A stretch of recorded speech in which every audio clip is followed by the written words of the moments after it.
The AFC West is arguably one of the most competitive divisions in the entire NFL. That is up until this past year, when it became possibly the most competitive division in the history of football this year, with the Broncos, Raiders, Chargers, and Chiefs all making huge additions during this offseason. So that's what we're going to be talking about. I know this video is a little bit later, but I really wanted to wait until right before the draft, but after all of the free agency moves, trades, and all that went through. That way it didn't get quickly outdated. For example, if I would have done this any sooner, we would have missed the Tyreek Hill trade. If I would have done it when I first made this whole thing, we would have missed the Devontae Adams trade. So I just want to wait a little bit and make sure all of the news came out so that the teams are kind of set. But we're going to be talking about the AFC West, how stacked it is, why teams are so good, what things teams need to work on, and all that kind of stuff, and who I personally think are the top teams in the division respectively. So my name is John. This is the Sports Advocate. We're going to be talking about the AFC West today, each team, comparisons between each, and all that stuff. So first things first, the division itself is very stacked. Obviously, the AFC has improved tremendously, but the AFC West, some of the additions to teams was absolutely insane, from trades and all that stuff. And we're going to get into each team's specific thing. But there's a lot of tweets from like everyone of like how good they think teams are. So I just want to go over some tweets real quick. First off, we have Field Yates tweeted, quote, "The entire AFC West has clinched a playoff berth, and that is now possible with the 7 spots, so the 3 wild card. So it would be possible. I don't think it's likely to happen. That's just so difficult, especially when you're facing other people in that division 6 times. So that would mean you have to like split with everyone, 3 wins, 3 losses, which your division, and then win a bunch of games against everyone else. So yeah, that'd be pretty hard to see. Another thing, Rich Eisen, his show on Twitter, put up a poll of who you think the best AFC West team was. So Chargers had 75.7, Chiefs had 11.7, Raiders had 6.9, and Broncos had 5.7. This was posted ended about a week ago. So obviously, if you were to put that up now with all the trades that have happened, it'd probably be a lot different. And you got to also think that this happened right after the big moves of free agency with all the Chargers signing. So that's probably why it's skewed so much towards the Chargers. But let's go ahead and get into this. Another funny thing I saw was people saying the Pro Bowl is just going to be the AFC West versus the NFC. And although I don't think that's actually possible, that'd be quite funny to witness. But we're going to get into the quarterback comparisons. Each quarterback for each team. We're going to talk about the 3 like main categories: yards, touchdowns, and completions. First up, we're going to start with Justin Herbert. He had 5,014 yards, second in the league, 38 touchdowns, third in the league, and a 6.59 completion percentage. I'm not going to put rankings for the completions percentage just because you can have like a wide receiver that has like 10 passes and he'll have a higher completion percentage.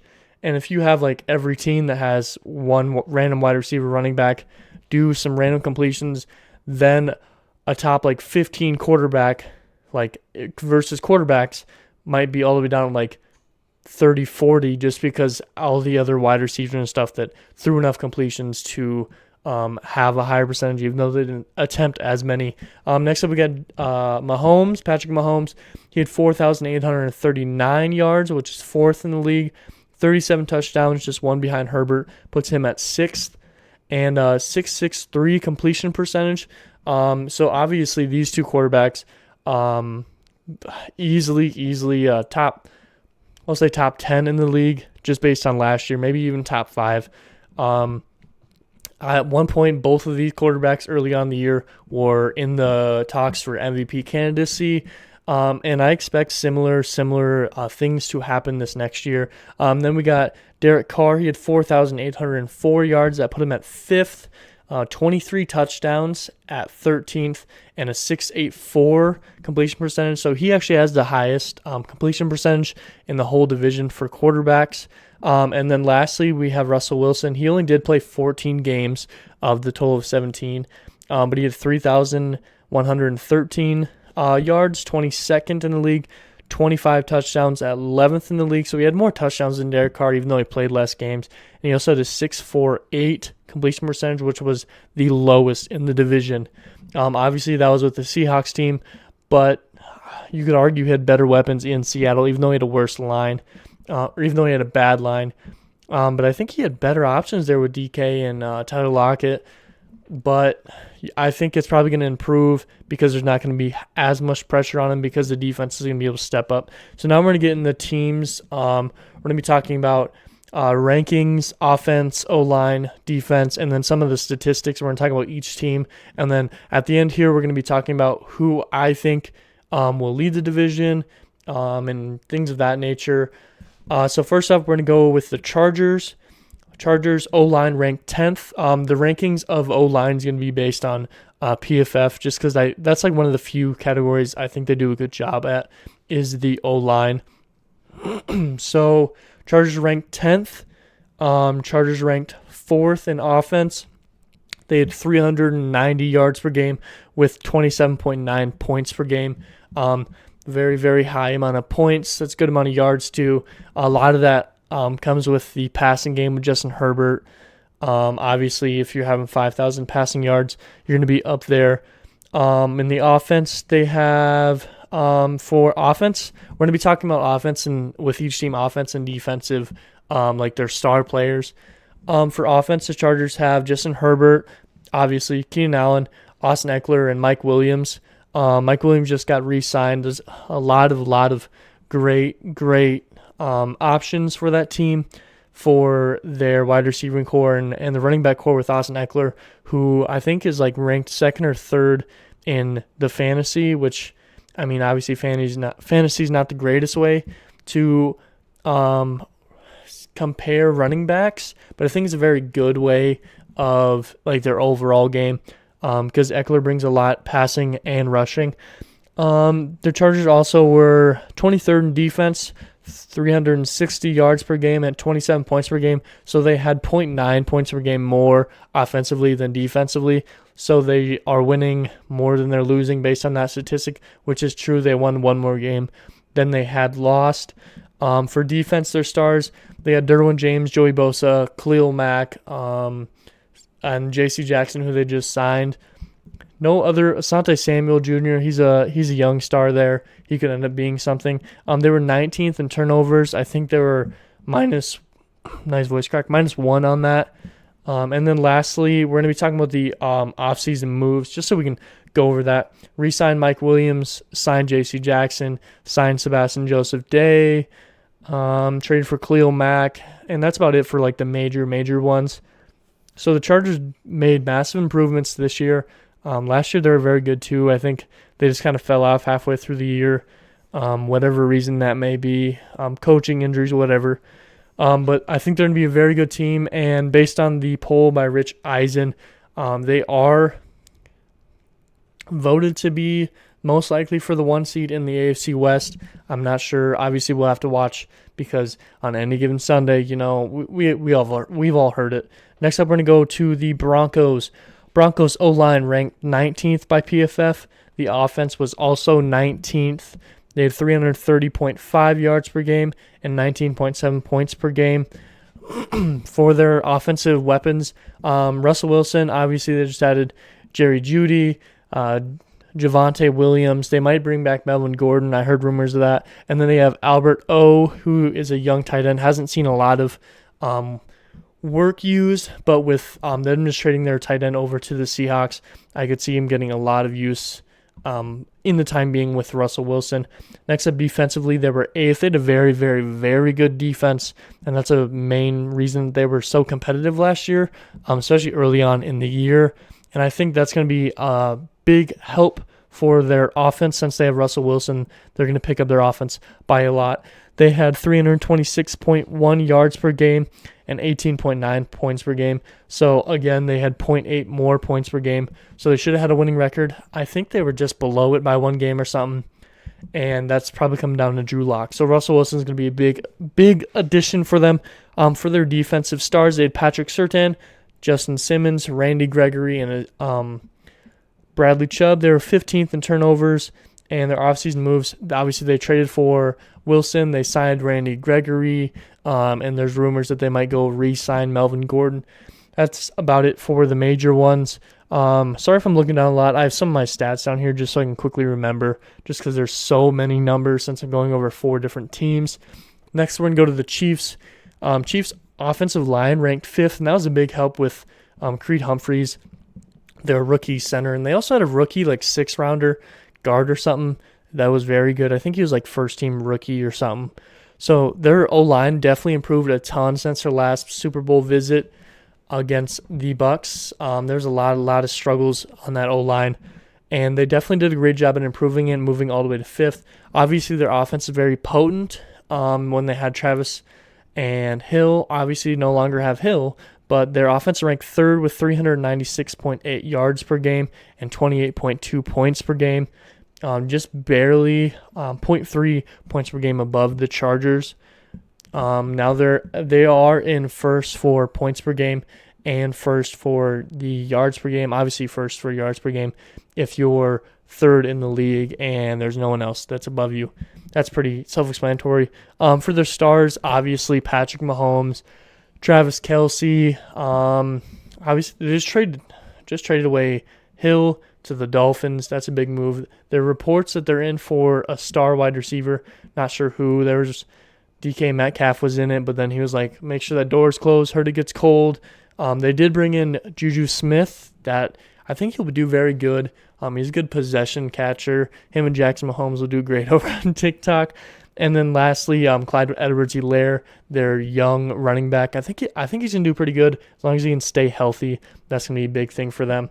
Their defense ranks 7th. Very good defense, honestly. They're losing Tyrann Mathieu. Early on in the year, their defense was not that great, but they found a way to turn around. But I think Matthew's loss is going to be a big change for them. They had 368.9 yards per game and 21.4 points per game. So they had the biggest gap in points per game for offense and against, with almost a full touchdown average. So that's extremely good.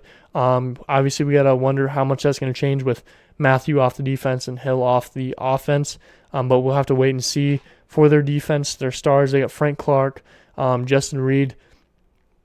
And honestly, for like star players, that's about it.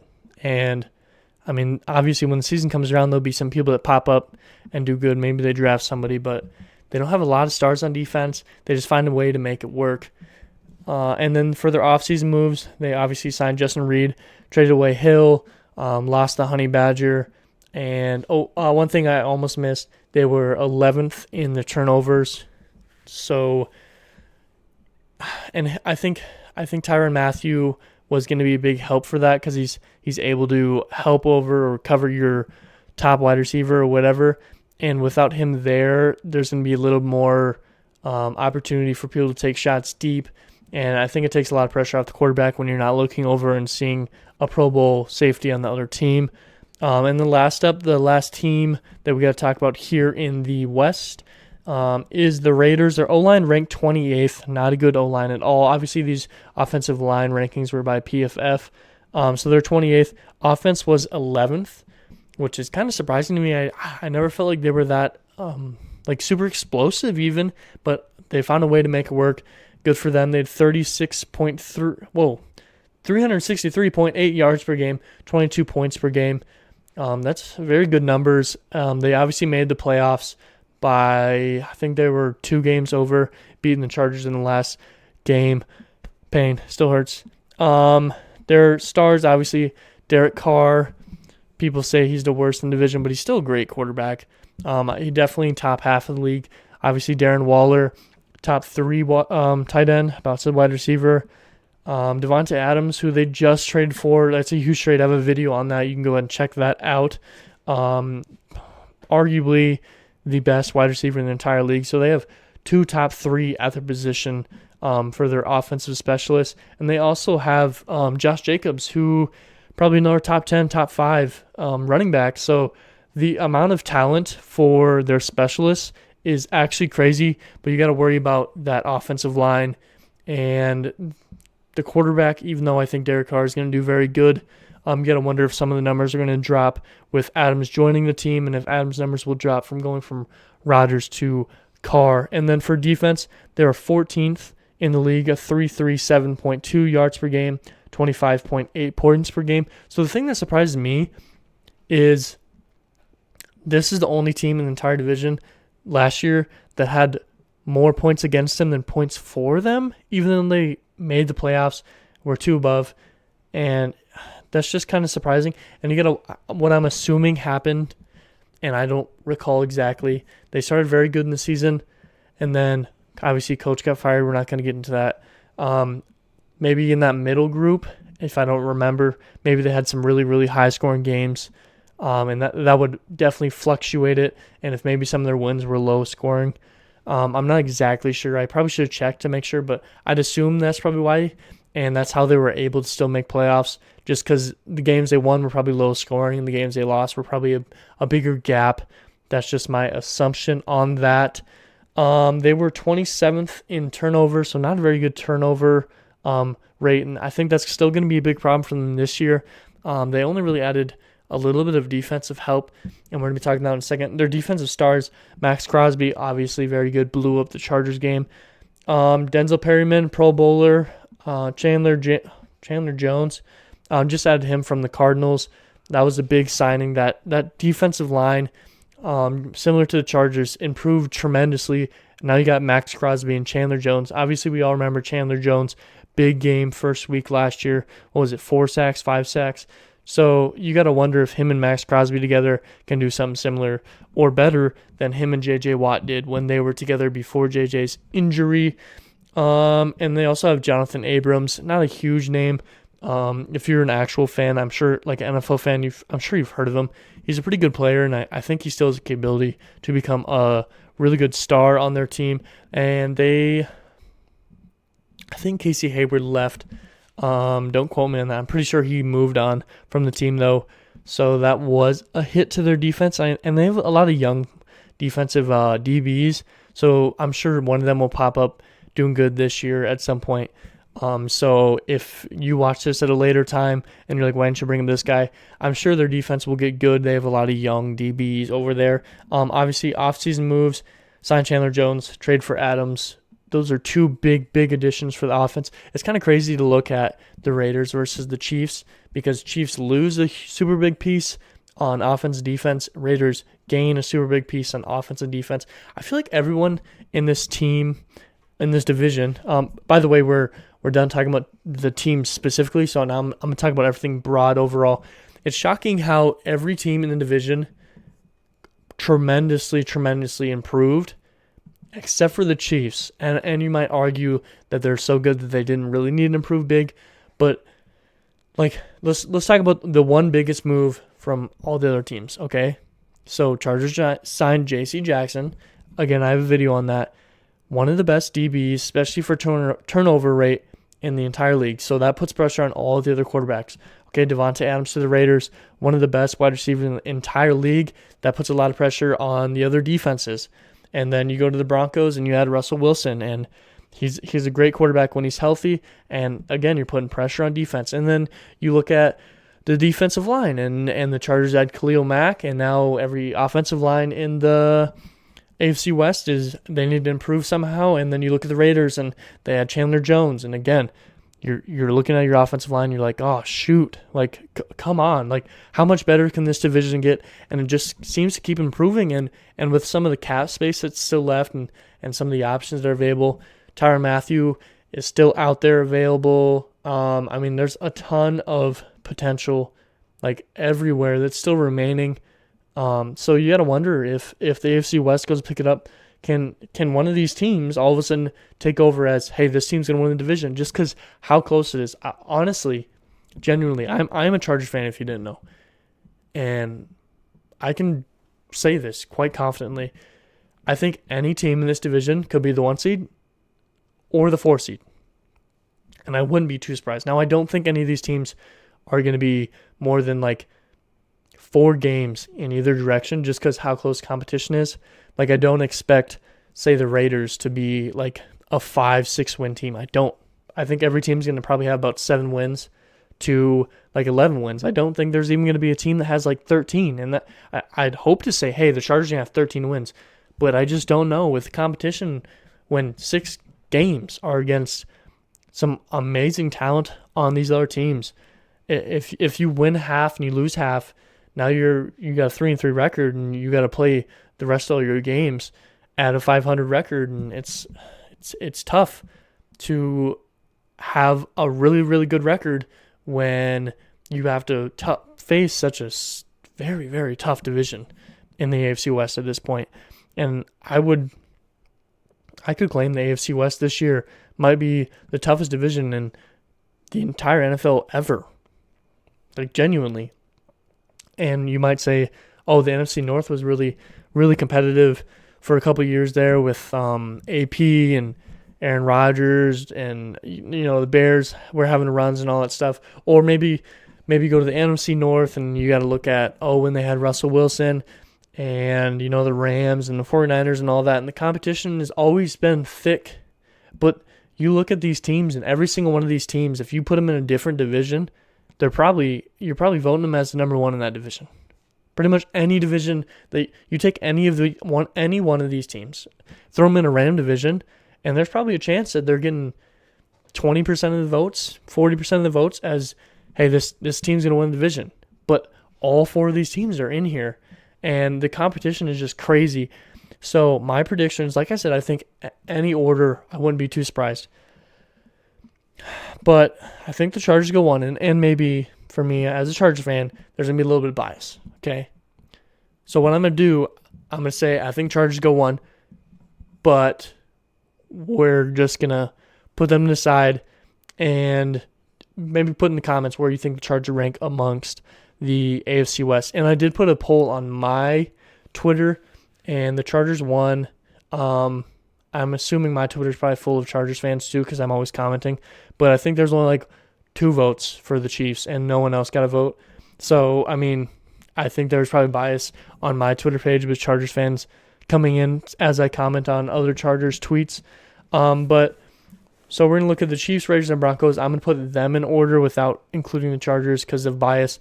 Chiefs is tough because how competitive they have been for so long, and their coach and Patrick Mahomes, and you got to think they will find a way to compete no matter what, no matter how good the other team is, because they always do. So it's hard to say that they're going to be the worst.